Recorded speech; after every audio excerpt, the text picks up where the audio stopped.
Courtney Cox here with Zach Cox at Gillette Stadium, a snowy Gillette Stadium. If you look behind us, those seats haven't been cleared off yet, but that's okay because the Pats are on the road this weekend in Cincinnati to take on the Bengals on Sunday.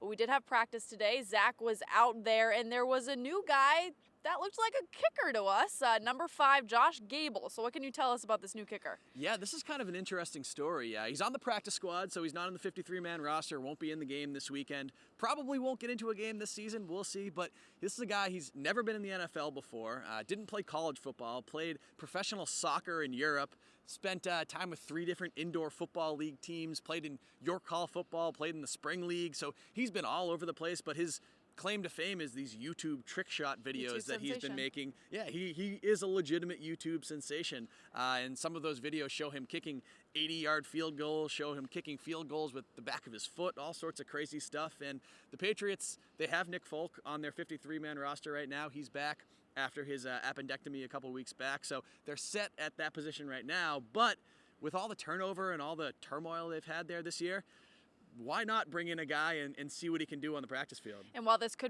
is his first NFL contract, this isn't his first kind of go around with the Patriots. He was here in 2017. Yeah, the Patriots have had some tabs on him for a little while. He was at their invited to their rookie minicamp in 2017, didn't end up landing a contract out of that, and then the Patriots also brought him back for a workout after Steven Gostkowski got hurt earlier this season when they first began their round of kind of trying to find a new kicker. Obviously did not land a contract out of that as well, but I guess perseverance pays off for him, and he now does have a Patriots contract, and he's on the practice squad. Never give up, kids. Moving forward with practice today, we had the absence of Julian Edelman and the return of Ted Karras. Yeah, the Julian Edelman, according to reports, it's a load management kind of thing, which makes sense. I mean, this guy has taken a beating this year. He's been on the injury report basically since late September.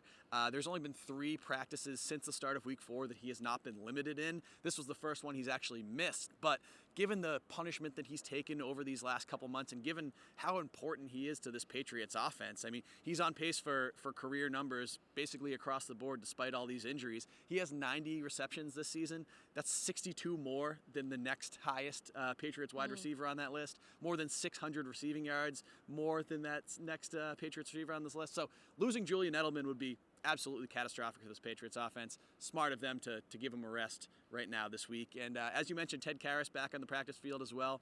I think getting him back would be very important ahead of this Bengals game. Obviously, Bengals aren't a very good team. I don't think the Patriots will have... Not if you ask Bill Belichick.